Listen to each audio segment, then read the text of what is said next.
Tatiana, it's nice to see you tonight. Hi, Jeffrey. How are you doing? Good. Did you just watch the Deep Web all over again? Yeah, that was actually the third time that I saw the movie. Okay. I didn't. It's my first time, and I didn't quite finish it just because of the technical problems at the beginning, so I didn't quite get to the end. Hmm. But I saw, the bulk of it, and it actually is an extraordinary film. I'm so grateful for it because, I mean, this stuff is not well known. I mean, I feel like this was a really great gift, like a creative gift to this experience because it's such a compelling story and it's really been portrayed only one way in the media. And to have this exploration of what happened and also a highlighting of the ethos of that community, I think that that's just something that I wouldn't expect to see in a movie that's being distributed through major channels. How major is the distribution at this point? I think I saw there was a screening in Atlanta, so it seems to be getting some attention. Well, they've been on tour with it for quite a while now. When did they do the original one? Maybe in May. It was right after they um, I don't remember. Anyway, they started probably around May, and they've been going around and doing all these different filming, film festivals or whatever. Yeah, But on September 1st, they started distributing it through iTunes and that kind of thing. I see. Okay. Yeah. I Well, actually looked at iTunes today, and I was really happy to see there were a lot of positive reviews. Because you got to wonder, okay, we all understand why this is a great movie, why this is a great thing, but to see what regular people are mhm. feeling after watching such a powerful movie. I mean, the first time I saw it was devastating. It was so awful. Um, I don't know if it affected you. I mean, it's hard Well, I not just to. I followed the case so closely. I'm not even sure. There were a few new things in it for me, but I had just been following the case so closely. I mean, even from 2010, actually. You know, Wow. um, that there was that LinkedIn message that they quoted from Ross. Well, he sent me a copy of that by email actually at the time. I don't know if I know what you're talking about. Well, this is when he, right before the Silk Road existed, and they said that he had gotten interested in libertarian theory and said he wanted to participate in the creation of a simulation where people were truly free to buy and sell what they wanted. And it was posted on his LinkedIn profile. He said that he was getting interested in this. Well, that exact text was, or somewhat more or less, was something he had sent me. I don't know if before or after. I think it was before he posted on LinkedIn. He sent that to me. So I'm sorry. Maybe you didn't know that, but No, I think I had vaguely known it, but I'm glad that you clarified it for me, and maybe some other people weren't aware of that either. yeah. Yeah, I mean, what do we say about it all? I mean, I'm glad that people are hearing about it. It seems like a lot of different people have rallied behind it. I think that there's a really big emotional connection. And I think that people really like his sort of leadership quality, I think. He has a reason why he did what he did, and I think that that really resonates with a lot of people. Well, he was an idealist, and it kind of is interesting to go through this history because it recaptured for me personally at times that I really did. I was there. I lived through it, and this sort of dawning of the coming together of Tor and Bitcoin and deep web sort of cypherpunk theory, and there was a real sort of heightened optimism at the time, and we're talking about 2010, that that things really were going to change, and that, well, and in fact they have changed, right? But that the history was being remade, and I was chronicling this whole thing pretty closely. I was still a Bitcoin skeptic at the time, but in general, I think I was very much an enthusiast for the theory behind what Ross was doing, and it's very interesting, to read his thoughts and his comments because they are just, pretty much identical to my own thinking at the time, Um, and I think maybe, thinking back on it, there was a bit of naivety, that people hadn't entirely understood the severity of the state response, to that, you know. But and there were also flaws in the Silk Road, right? I mean, it was a centralized server. It still had a central point of failure, whereas nowadays things are much more sophisticated.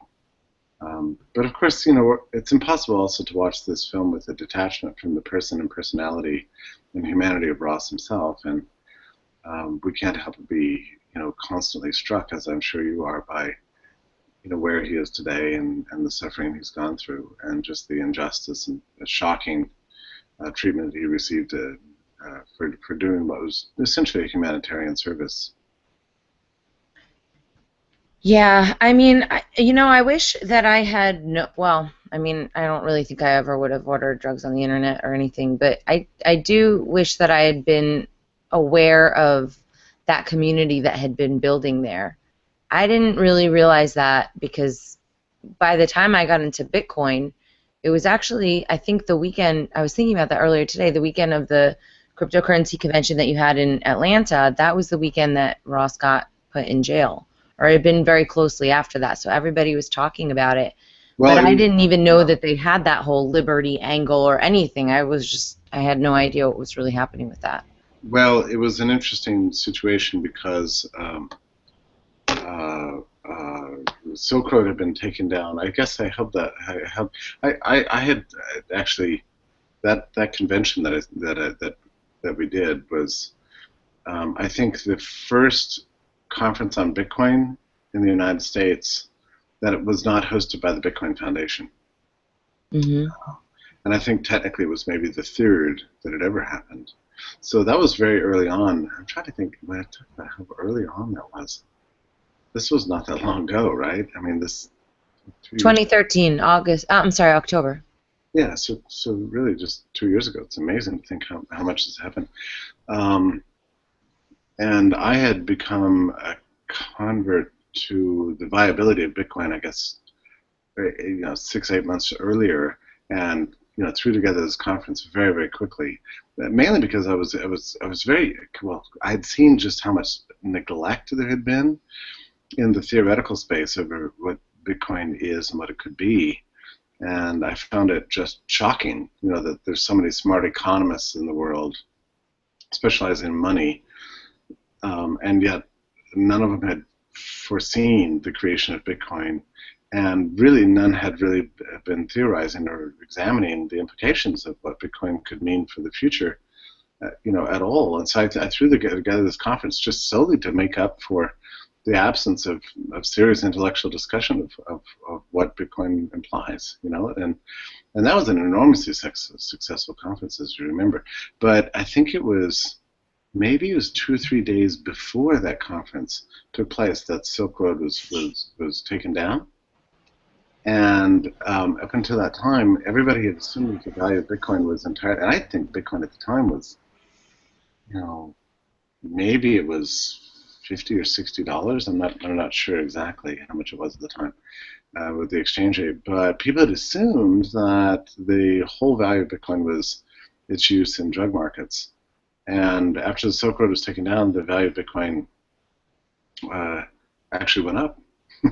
So it was, for me, it was, an astonishing sort of proof of concept that Bitcoin had come into its own, that it wasn't just, valued as on the Silk Road. So that was really exciting.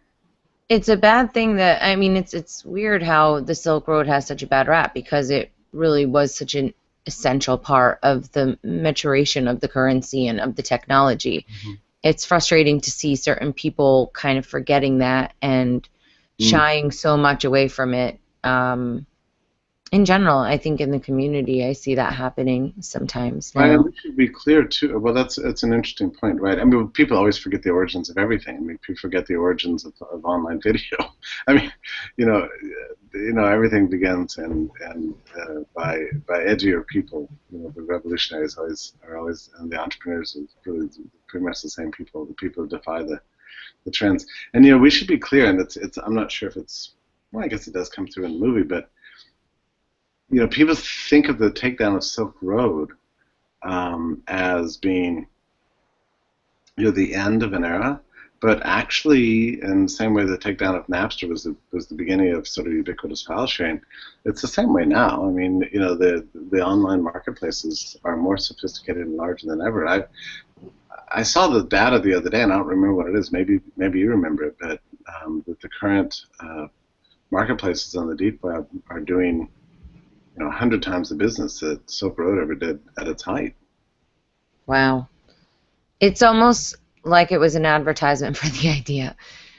I don't know. There were so many, I think. I wonder what consequences were intended and what consequences were unintended. I mean, I wonder if they saw Lynn Ulbricht coming, or if they thought that they were dealing with a formidable opponent when dealing with Ross. I mean, he's a very likable person. I guess the movie touches on that, how they had to sort of vilify him and make him seem, like a murderer, just to kind of take him down a few pegs or something. It's amazing. I mean, who watching that doesn't think of himself or herself in the same sort of situation? I mean, here's a guy who founded, his actions that he did before he's founded Silk Road. He was running a book selling business that was designed to give money to charity. I mean, this is an awesome guy. And Eagle Scout, I'm not even sure I knew that. I mean, this is just an all around amazing person.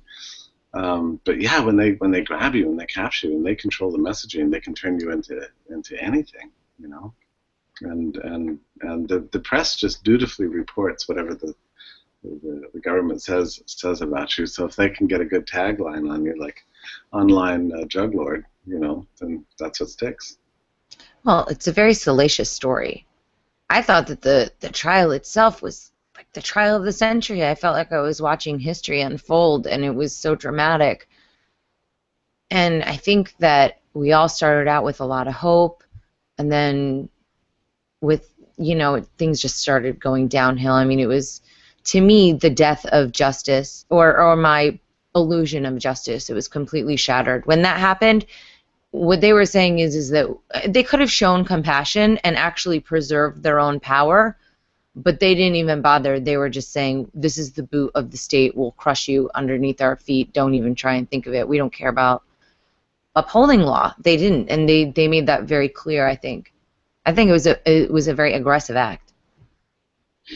Well, you're speaking to something that's a little bit devastating, and it's hard for us to deal with, I think, intellectually, which is the sort of the final realization that the system itself is fundamentally wicked and thoroughly corrupt. And when they want their man, nothing else matters.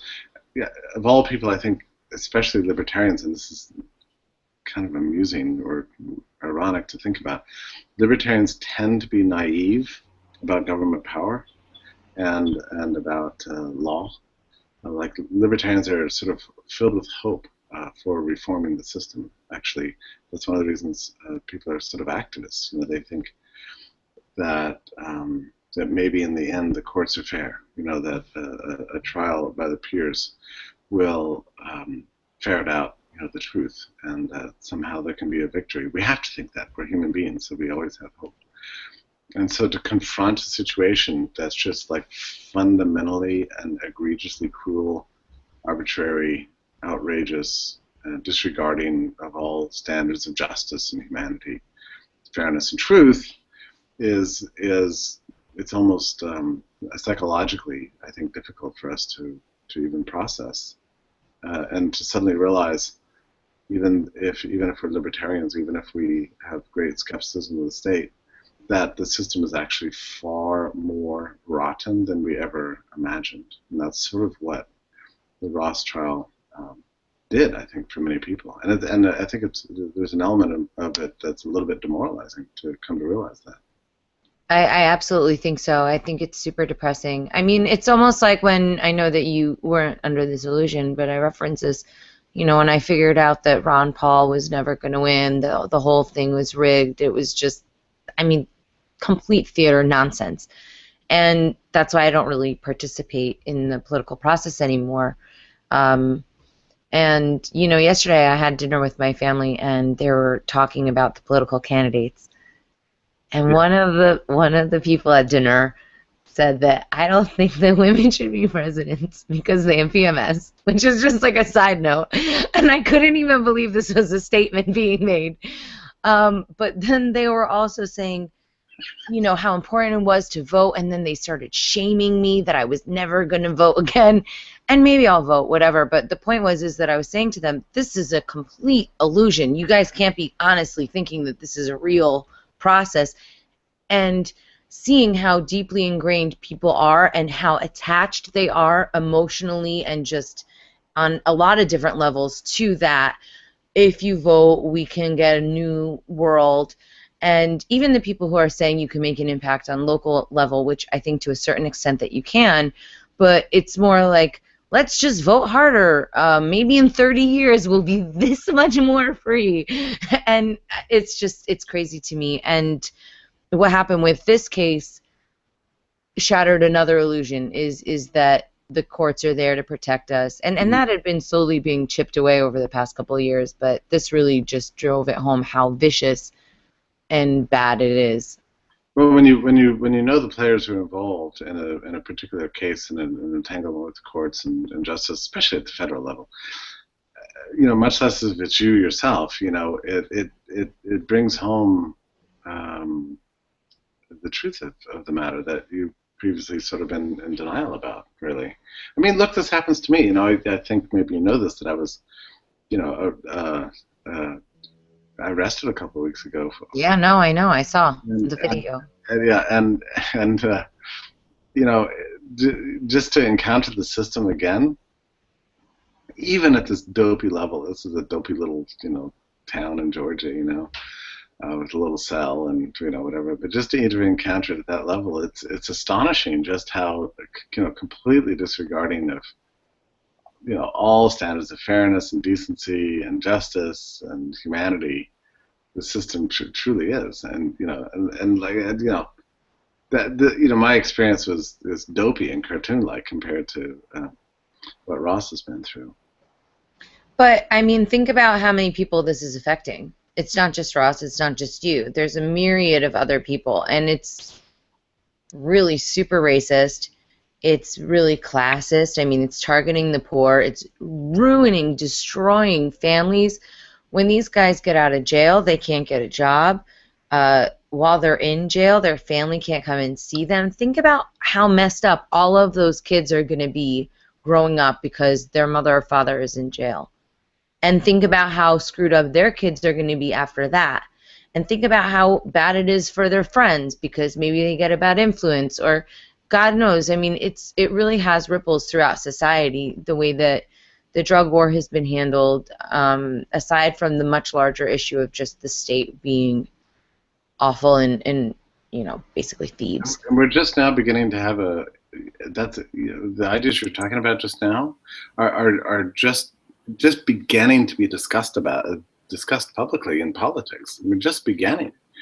The Republicans aren't talking about it at all, of course, except for Rand Paul the other night at the debate. And I'm sure you didn't watch it, but Rand actually brought up, you know, on his own accord, a discussion of the racial impact of the drug war, and he talked about prison reform. He didn't have a chance to elaborate on it, but he's the one person among all the Republicans that actually brought up this subject, which is very interesting.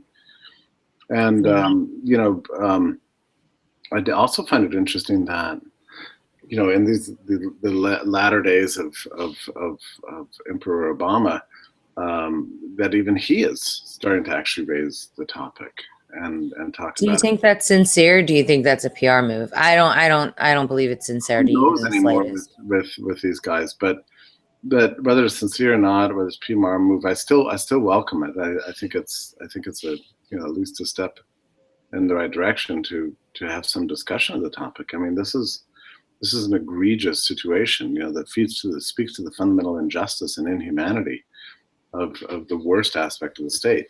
By the way, you know, Tatiana, you know, I've sort of been in libertarianism for some years, and this subject of the criminal justice system and how egregious it is, you know, has not always been part of libertarian thinking. There's, you know, so a few thinkers that speculated abstractly about about markets for law and courts and stuff like that, but it's never been at the forefront of anybody's agenda within the liberty world until really very, very recently. And that's kind of a tragedy, because in some way it is the worst and most egregious part of the state.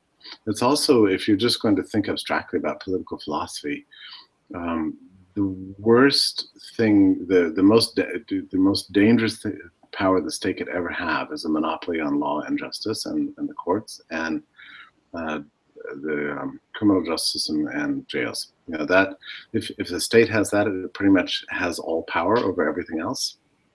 And the libertarians have only recently begun to seriously discuss the subject.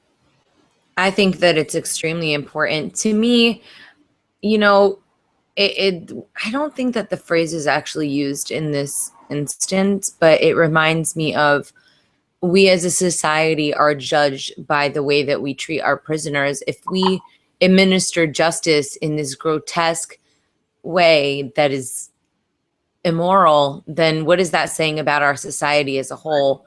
I'm not saying that all prisoners should get cupcakes and foot massages, but I think that we lose our humanity by allowing them to be treated worse than animals.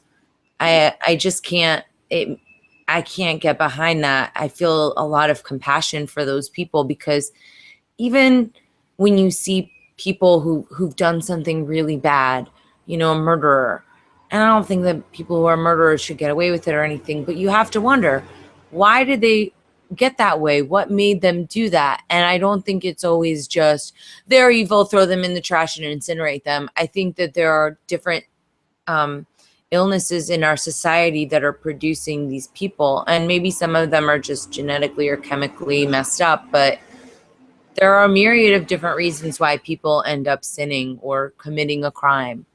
And I think that we enrich ourselves as human beings by trying to understand that versus just closing the door completely and forgetting that whole entire segment of society. Yeah, and you said an interesting phrase there. You said, I don't think a murderer should get away with it. But what's interesting about that phrase is that the murderer does get away with it. I mean, the deed is done. A murderer has killed somebody, and there's nothing in this world that is going to bring that dead person back to life. So once you recognize that, you realize that there's absolutely no chance for justice in that case. There's no way to resurrect a life, to compensate the victim. The person is dead. So then the next question is, what do we do about it in a way that's not harmful to society, that somehow addresses the reality of the situation while not having the illusion that somehow you're going to bring justice about? And I'm of the opinion that that if we got the state out of the question, out of the out of the picture here, that society could come up with better solutions than we currently have, which haven't changed at all in thousands of years. It's always the same damn thing. It's grab the guy, put him on trial, throw him in behind bars, and for the rest of his life. And I just don't. Or kill him. There's always that. Yeah, that was the traditional one. So yeah, it would just be wonderful if we could get a little more creative, in criminal justice, but that's never going to happen as long as the states have got a monopoly.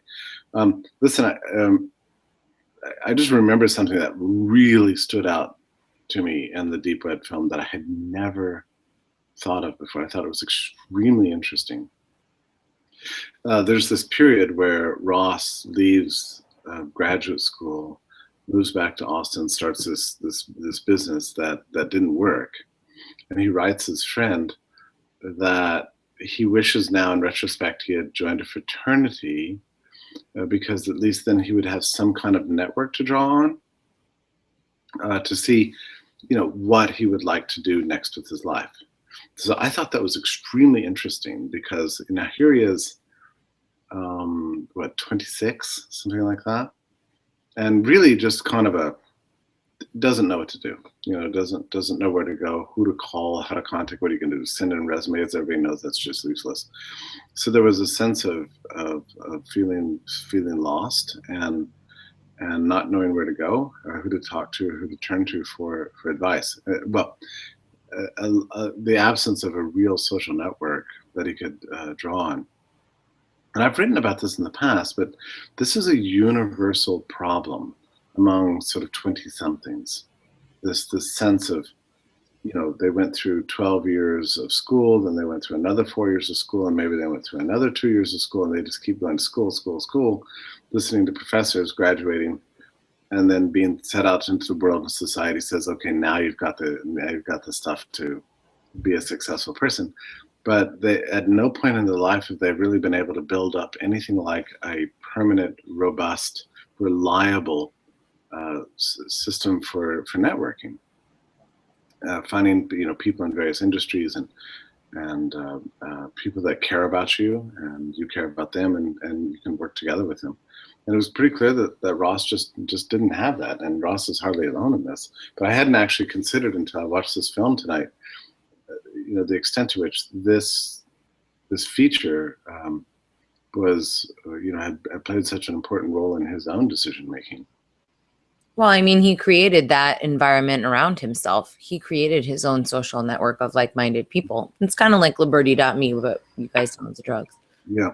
By the way, did you ever? I knew people who had outstanding orders at the Silk Road at the time the thing went down, not for drugs, but for fake IDs. Which, we have, this country has the highest drinking age, in the world outside, just a handful of Islamic states.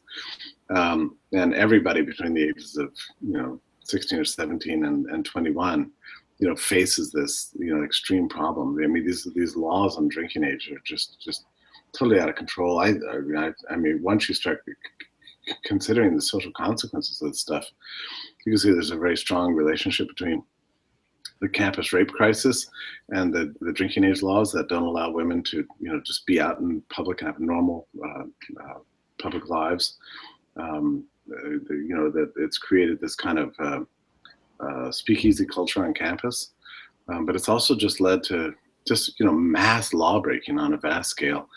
And anybody who wants to drink in that age group tries to figure out how to get a fake ID. So this was another major thing that Silk Road did. They allowed experts in creating these fake IDs to be able to get them to people, so that the person who's 20 could buy a beer at the convenience store. So we're not exactly talking. This is not criminality traditionally understood. This is just trying to get around egregiously stupid laws, and that was just one of the services that Silk Road offered. I wish that they had that when I was 14. We had to go to 42nd Street or send somebody to 42nd Street, and we'd get these really lousy college IDs. I mean, this has been going on forever. So is it good to have more fake IDs out there? I don't know. Well, we need to do something about the laws. I mean, and so long as these laws exist, there's a vast market for them. And they exist in every single city and town in this country, a vast marketplace for fake IDs. And talk to a typical bouncer at a bar in any city in this country, and he'll tell you stories of confiscating fake IDs, night after night after night after night. And the reason they confiscate them is that they look too fake. I mean, mostly they want to believe that the IDs are real because these places want to do business. I mean, so it's turned every bar and convenience store in America into a kind of an arm of the government to enforce these ridiculously unenforceable laws. It leads to a mass disrespect on the part of young people towards the social order and the legal system that under which they live, and habituates the young people into a culture of hiding and secrecy, binge drinking, and the social and cultural consequences of these laws are just outrageous. So I mean, to me, the fact that Silk Road, actually, and they had the best fake IDs of anybody on the planet, really, and everybody knew that at the time, that was the go-to place to get a decent fake ID, so you could exercise your human rights. I mean, that's all this is really about in the end, So that was an amazing service. That was extraordinary. And I don't know. I'm not a dark web person really, but I'm sure there's hundreds, if not thousands, of places you can get them now still. But I know the Silk Road provided a really reliable way. Yeah, I think that the whole relationship in this country with alcohol and sex and drugs is really, really out of whack. It's like if you look on TV, the type of behavior that they really encourage, it's just, you know, drinking and doing drugs and being slutty and getting down and party, party, party. But then the laws say the complete opposite. And I think it makes people associate a rebellious nature with that bad behavior, which I think propagates that very behavior. I noticed I started watching, just regular TV or whatever, and people are always drinking in every single scene. And it's weird. It's like, how do these people stay alive if they're drinking that often? I think that it's almost like the only way to have fun if you look at TV and media and different kinds of things like that, that seems to be the only way to do it, which I enjoy, drinking from time to time, whatever, just like anybody else, but it's kind of over the top, in my opinion. I don't know. It just seems strange and out of whack. This country is insane. I mean, never forget, Tatiana, when you think about this country's culture and its legal system and its government, and for that matter, its people and its values, that this is the country that attempted to abolish for all time and eternity the production and distribution of alcohol.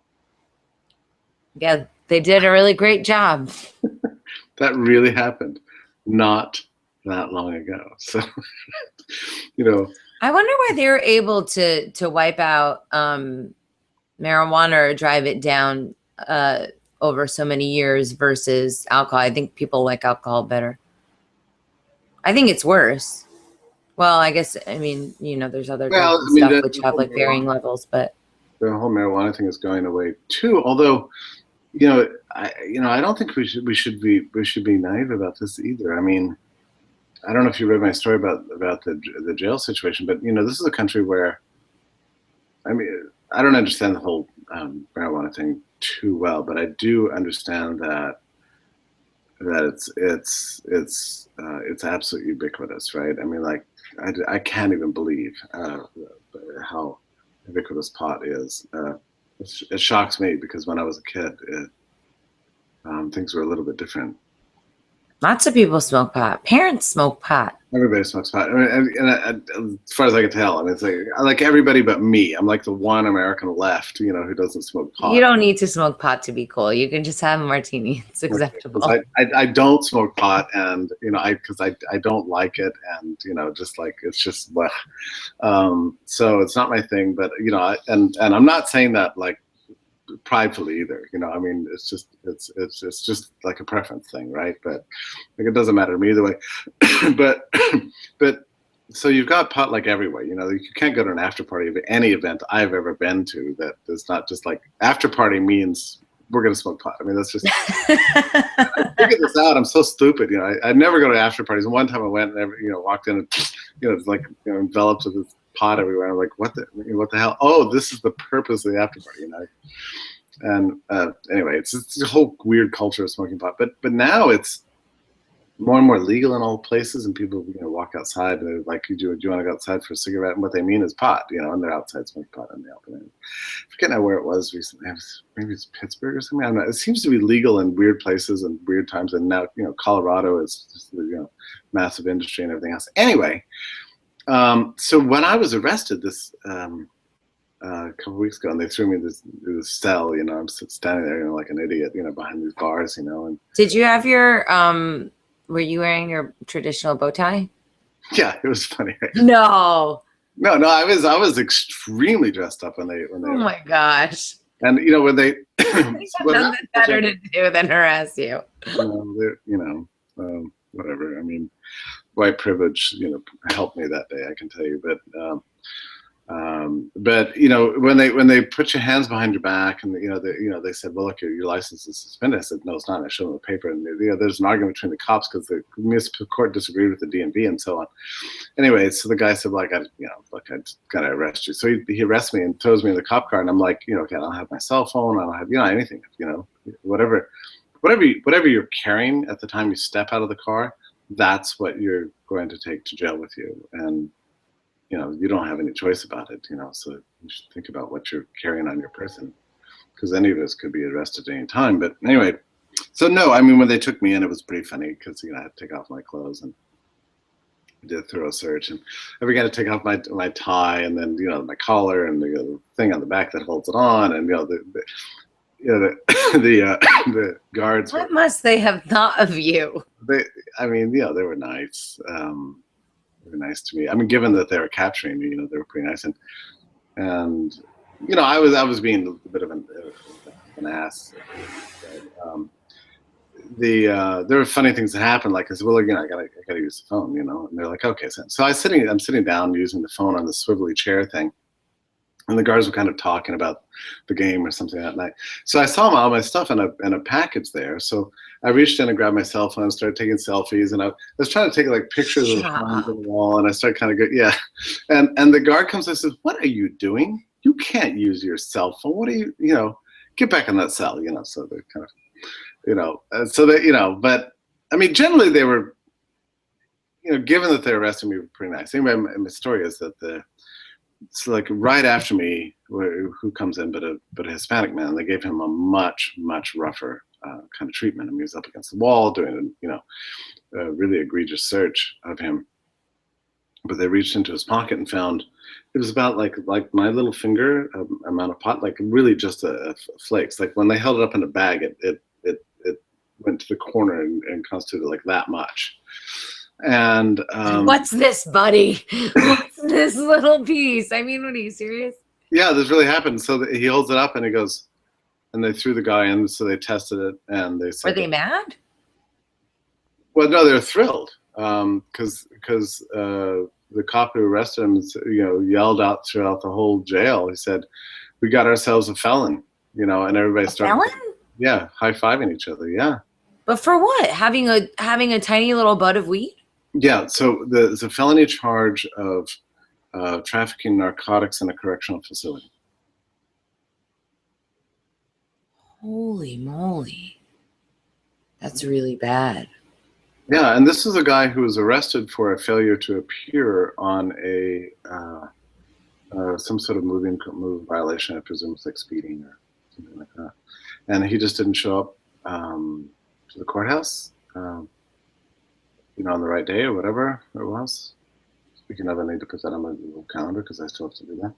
But so when they arrested him, he happened to have a few pot flicks in his pocket, and because he walked into the jail with him, he was felony charge of trafficking narcotics in a correctional facility, which I haven't looked it up, but what's that, 10 years or something in jail? I don't know what it is, but.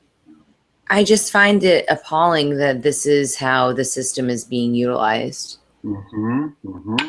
I mean, really? That's pot. It's pot. Just crazy to me. Pot. Yeah, that's happened right in front of my eyes. And so, I tell you what, I wasn't feeling too sorry for myself that day, because, I mean, look, yeah, they took my car, they humiliated me, took all my clothes, threw me behind bars, and charged me gazillion dollars, and thank God I had my credit card with me, right? So yeah, I got pillaged, and I lost a day. Yeah, it's pretty damn scary actually, being handcuffed. If you've never been handcuffed and put in the back of a police car, it's really uncomfortable. So yeah, all that's really annoying and everything, but this poor Hispanic man, my God, I'm sure he's still entangled in the situation right now. Maybe he's out on bail. I don't know, but there's still going to be a trial, and God knows what happens to him after this. So I wasn't feeling too sorry for myself at that point, and I did what I could to kind of bring comfort to him. But it's a little bit like what you said about Ross. It's like you feel a sense of powerlessness. It's like the system is so big and so egregious and so horrible. You just and it's hard to kind of like psychologically deal with the fact that there's nothing that we seem to be able to do about it. And it cuts against something in our natures, I think. We believe, and we go through all of life believing that ultimately there should be justice and that things should be fair, and that good things should triumph over evil. And if we take the right steps in life, um, that fundamentally egregious, evil, dehumanizing institutions and behaviors will be selected out. That we can stop this.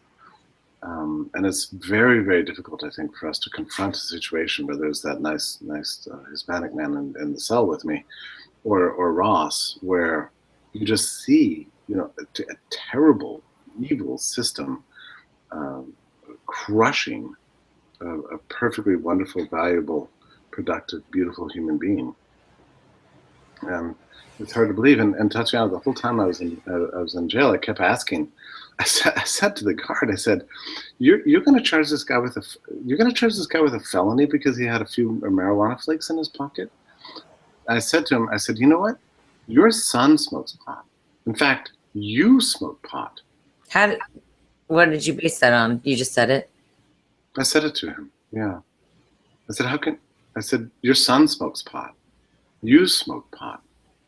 Everybody here in this jail, smokes pot. You know this. How can you participate in the system?"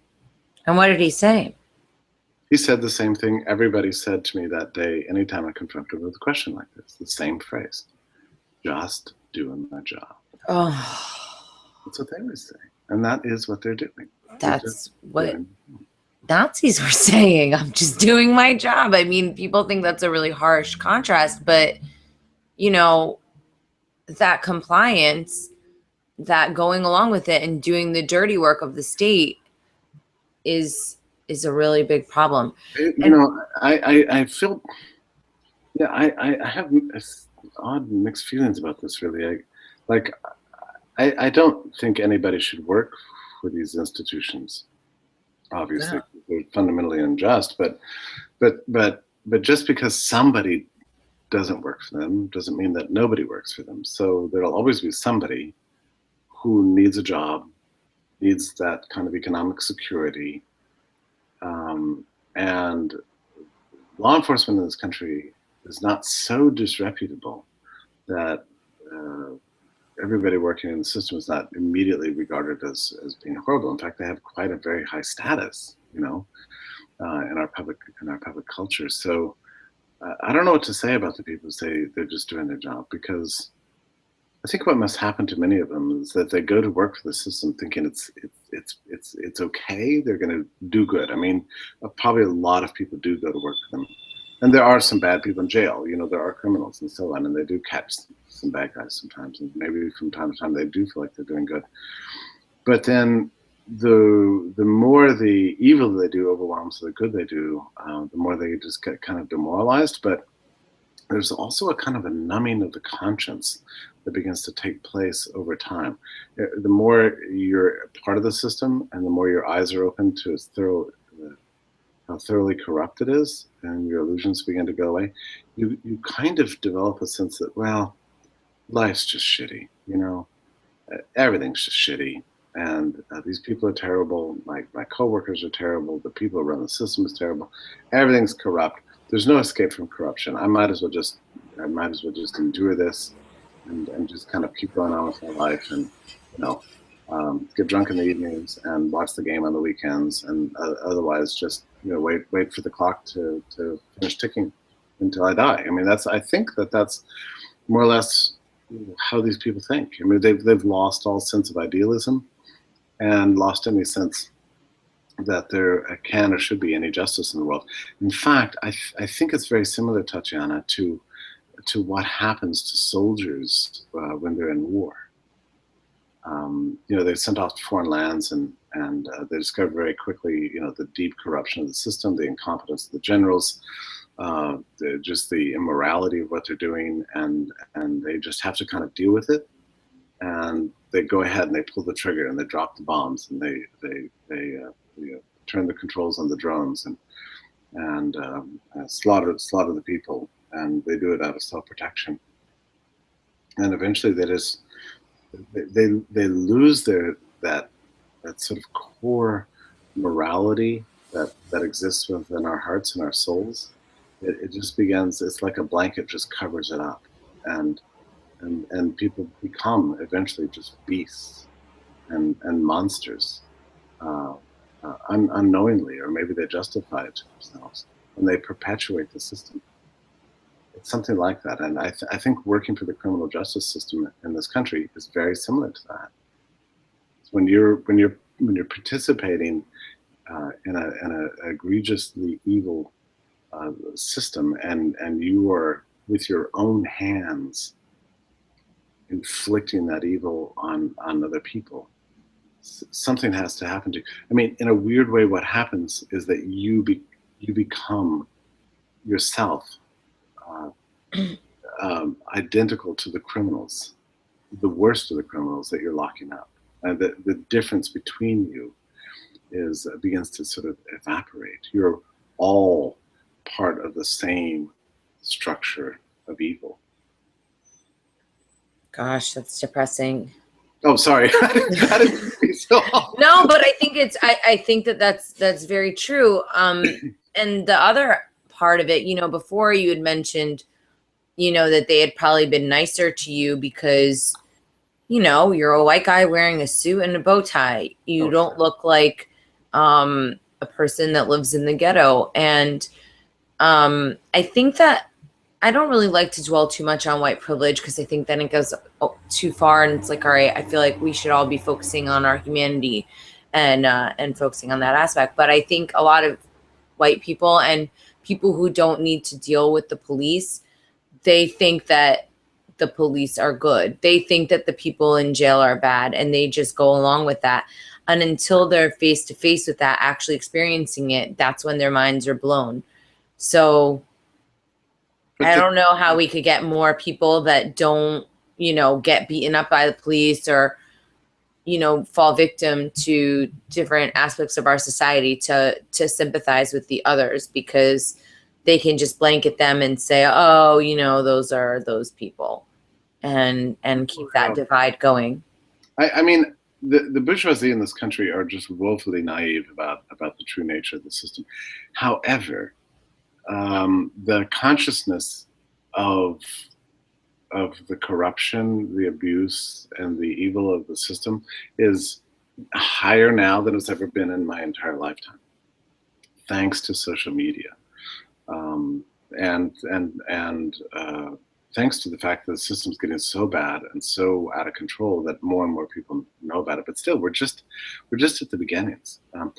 By the way, Tatiana, there's a wonderful book on the subject.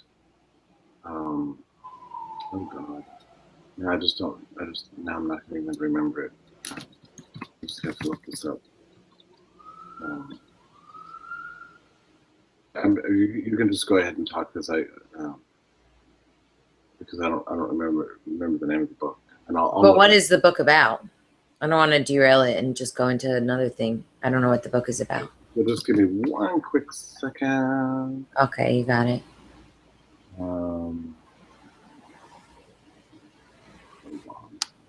Eager viewers are standing by. Yeah, this is just, I think it's actually kind of, I just wasn't thinking about it, and I suddenly began. Well, I actually was thinking about the prison industrial complex the other day, and I had heard that, this is like a little bit off topic, but still on topic, that Whole Foods was paying prisoners 60 cents a day to produce tilapia and or cheese that was selling for $13 a pound at Whole Foods. Sure. And with a company that, the founder talks about conscious capitalism, he literally has a book about that. I was really confused about what I thought about that. I thought, well, prison labor in general, I find revolting, and I'm not a fan. Sure. But then I think that I started looking at it a little bit differently, because now Whole Foods was doing it, and I was thinking, is it okay that Whole Foods is doing this?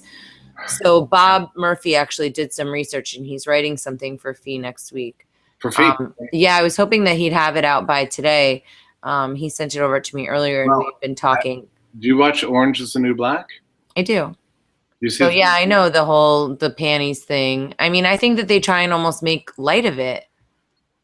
I mean, I don't think it's as serious as it could be. Yeah, I agree. But I mean, the third season really highlights something that's really interesting for people who hate the system and love free enterprise and hate the criminal justice system and everything else. But the system is privatized, right? In season 3, it went from being managed by the state and it's privatized.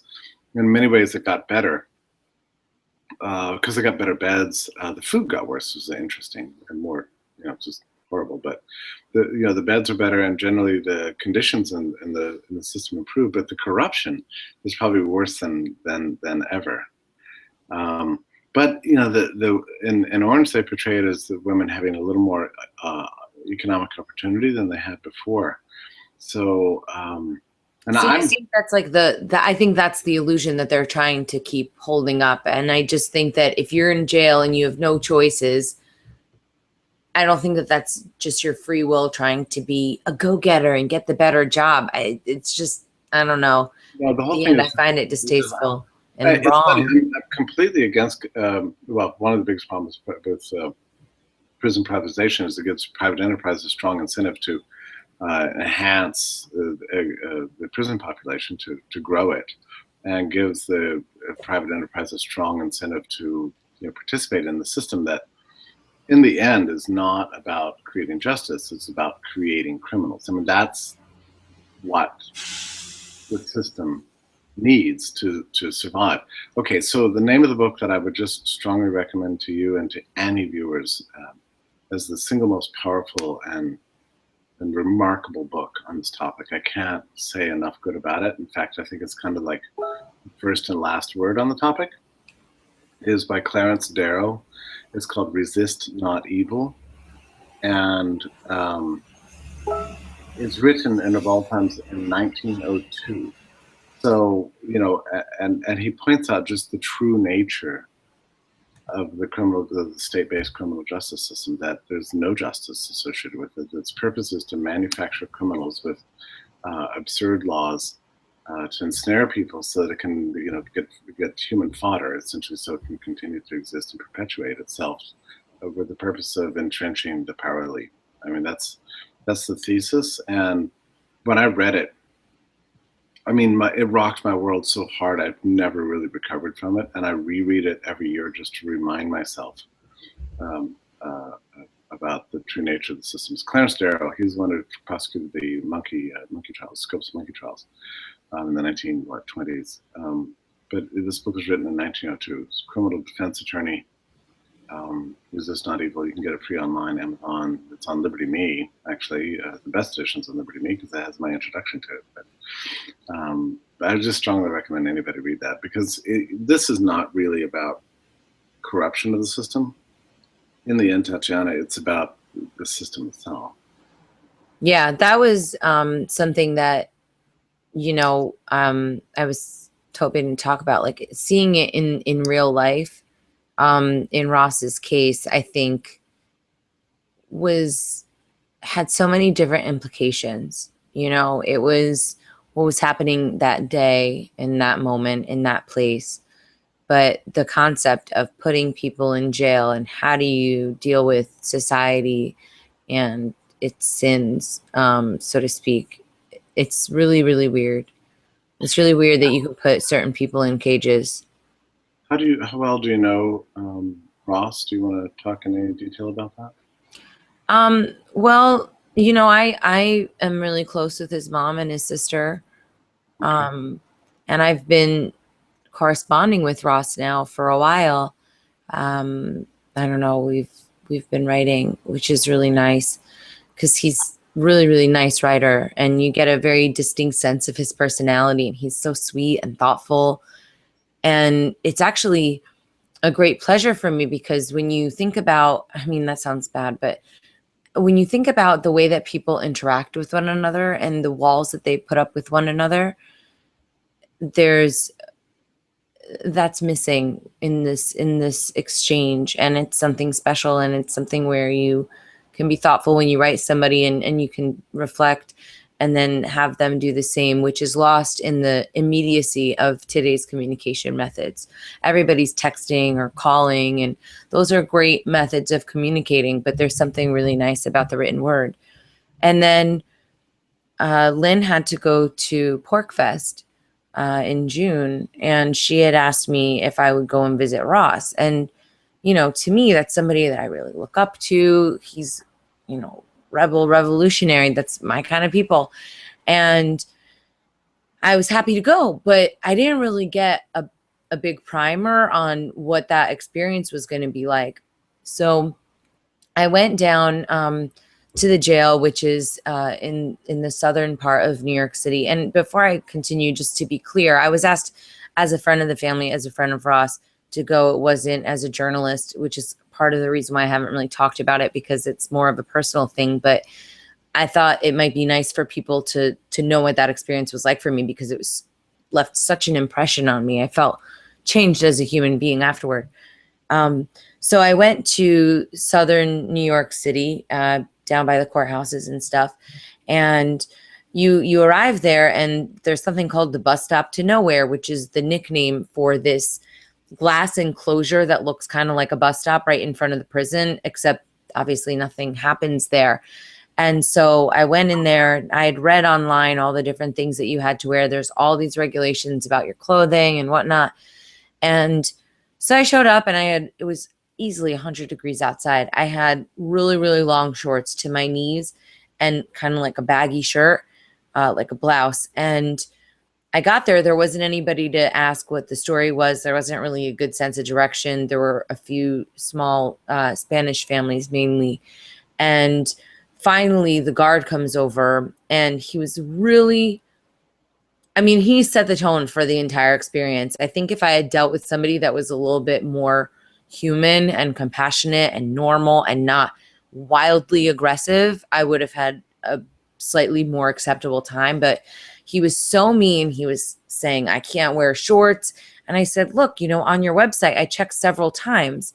It says that you're allowed to wear shorts up to your knees, not even to mouth off, but so he understands that other people will come up with this conclusion as well. This is not a good policy. If you have a different dress code, you should have it available for people to understand it. So he starts yelling at me because he says I can't have open toe shoes and I can't have shorts. And he wouldn't tell me what to do. So finally, some meek voiced woman says, there's a spot down the street at the in Chinatown. So I go down the street, I'm wandering around, I find some random Chinese store, and the ladies are like, what can we help you with? And I said, oh, I need pants. They say, oh, prison pants? I'm like, yeah, prison pants. And so they have pants that they give to people because this happens a lot.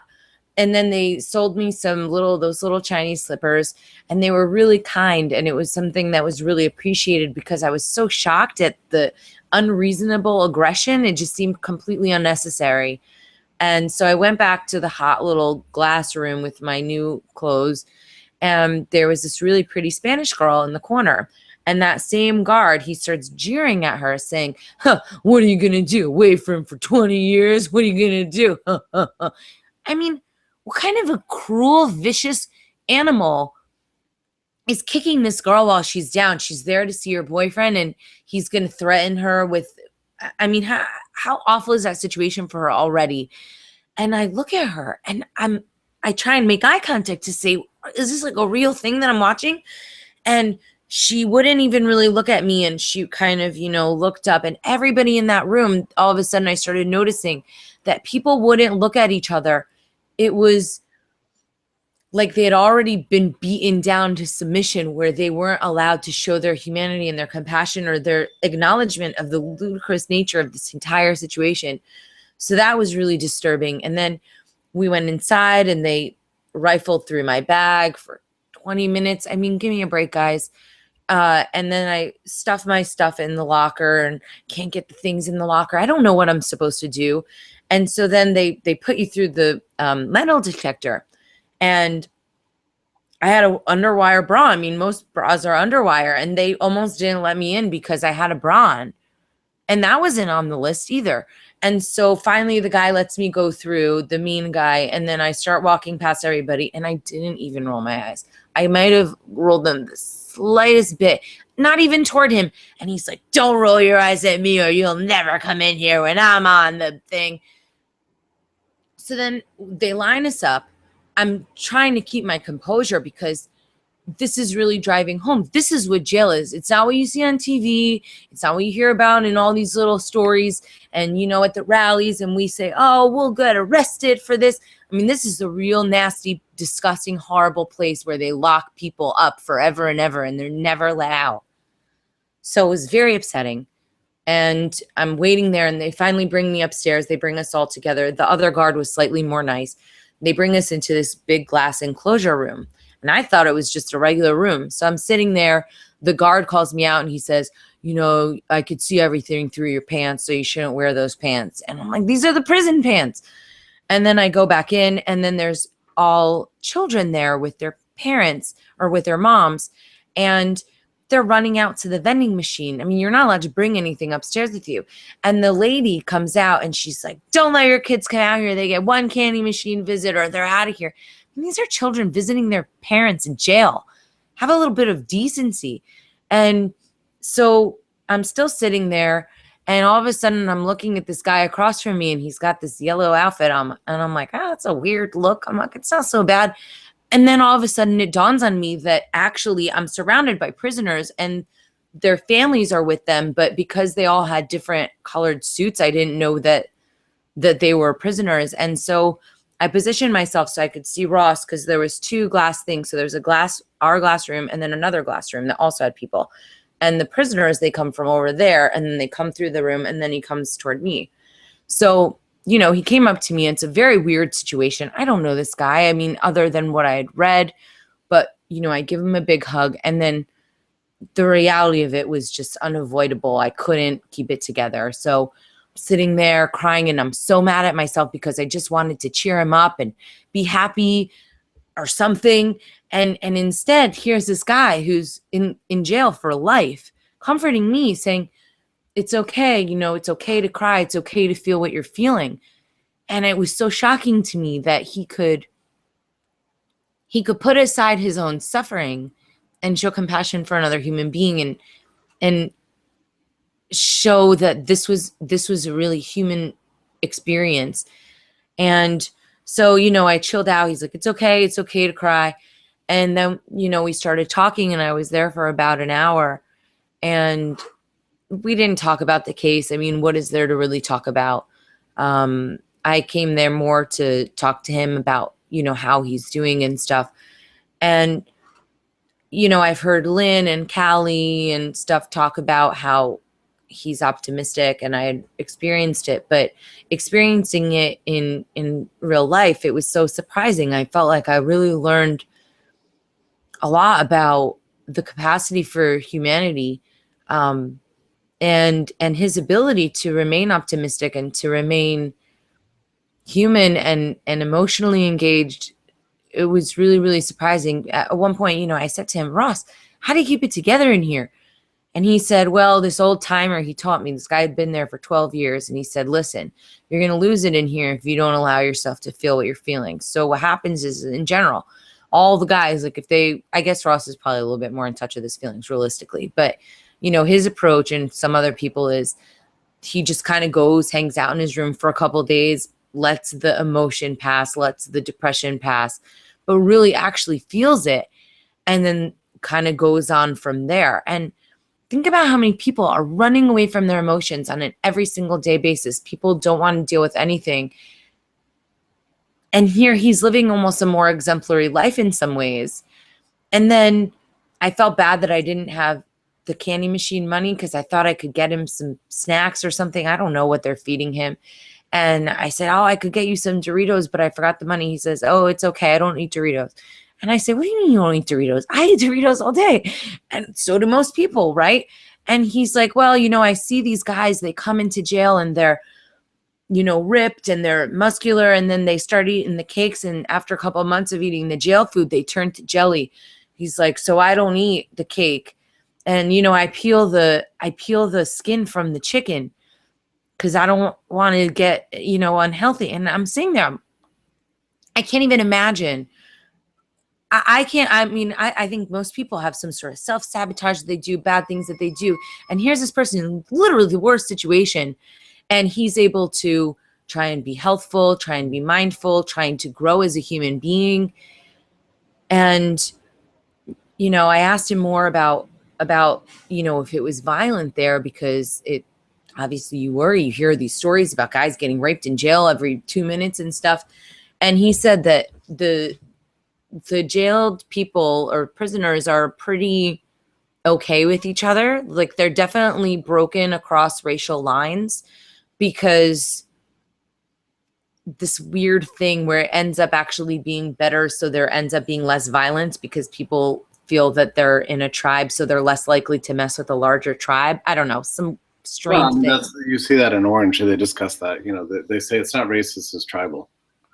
Yeah, I mean, he also said that if you're white, you don't have to be a neo-Nazi. There are neo-Nazis, but then there's independent whites. So they're white people that are just hanging out with other white people because they have to hang out with white people, but they're not Nazis or anything.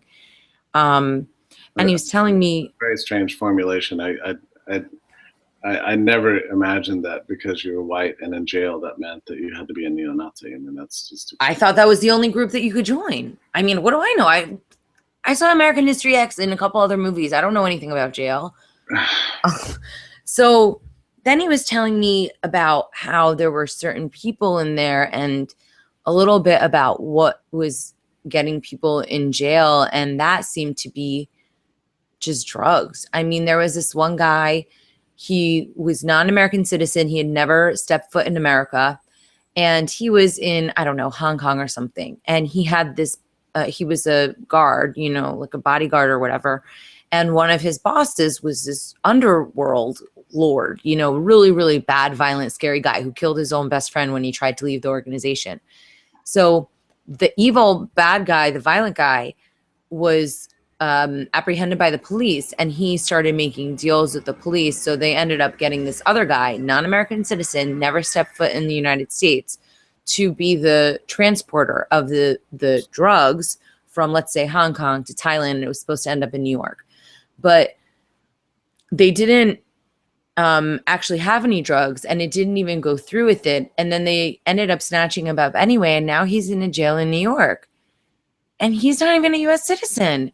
And what about the guy that was killing people? I mean, it was completely bananas. And then there was another guy who had tried to rob a bank and was almost successful. But the reason why he did it was because he had a cocaine addiction and he didn't want his wife to know, and he was in a lot of debt.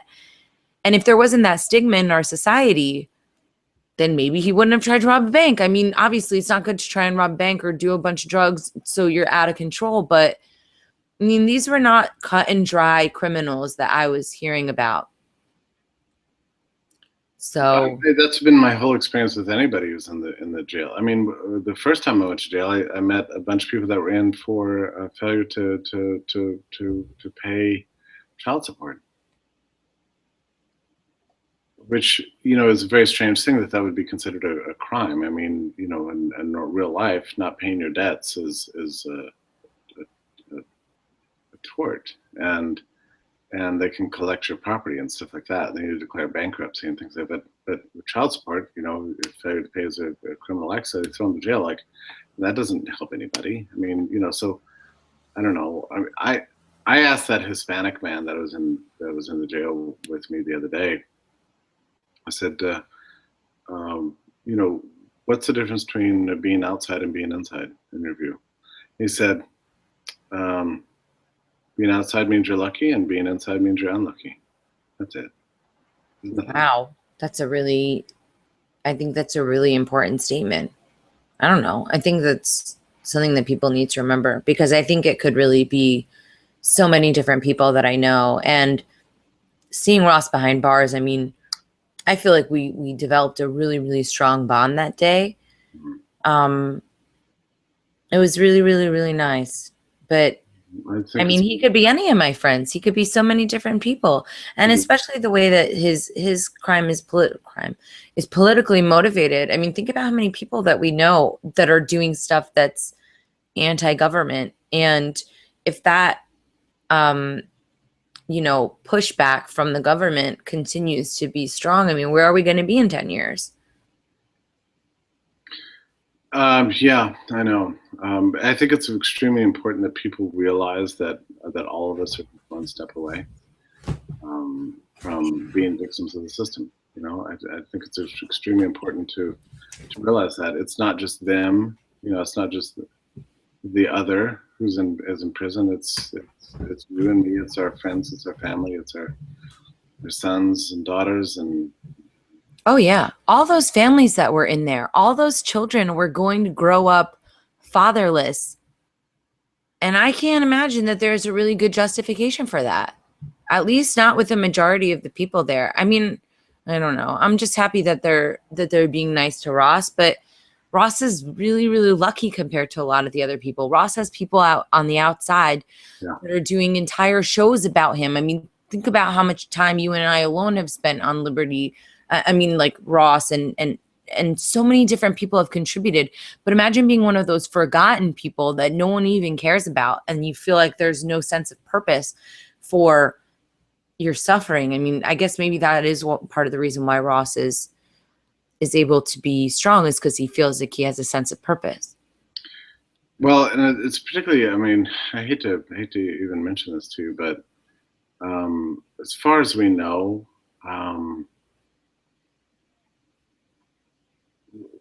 where is the hope for Ross at this point? I mean, is there an appeal in process? Oh yeah, no, there is an appeal, and I think that if you look at it from the many, many things that happened in the trial, I mean, there were at least 5 major league things that happened in the trial that were completely not okay. But I don't know if the government cares. They didn't care then. They specifically didn't care. They wanted to make a statement, F you, don't even try this again. Right. So I don't know why that same approach would all of a sudden change. But I think that from a legal perspective, to me, it seems like they have a pretty good appeal. But you never really know, I guess. It was interesting. They're very hard to win. Appeals are very hard to win. And also, it's so expensive for the legal fees. I mean, they're close to $30,000 a month. So hopefully if people saw the movie today and they were moved by it, that they can donate to the family for the legal fees, because they're just mounting and overwhelming. The worrisome thing about the idea of appeal is that, I mean, it seems like there's like I said, 3 very solid grounds for appeal. I mean, just mistrial, right? But just watching the movie, there were very solid grounds for him to never be convicted either. Absolutely. That's what. But they didn't choose to see it that way. They didn't even let that be a consideration, and that really upsets me. And it doesn't make it seem that hopeful. But at the same time, Ross actually wrote me something one day, because we talk or whatever in letters, and he says, I don't want you to be upset about what's happened with you or what's happened with me or with anything really, because as long as we're alive, there's reason to hope. And I was really, really struck by that statement, and it remains in my mind oftentimes when I feel dejected. I mean, the life of a liberty freedom fighter isn't always easy to remain optimistic, but I think that if he can do that, then that's a really big gift that he can use to teach other people to be that way. Tatiana, thank you for doing that. I feel like, when you visited him, you were visiting on behalf of really tens of thousands of people, if not hundreds or millions of people. And you kind of became an ambassador for all of us to him. And so thank you for sharing the story. Well, I mean, I think that that's definitely something that had a really deep impact on me. And, when I was leaving, all the families are saying goodbye to them, their themselves or whatever, their children. And then you see this pretty Spanish girl and her beefcake boyfriend, and they kiss each other, and it's like the last people on earth.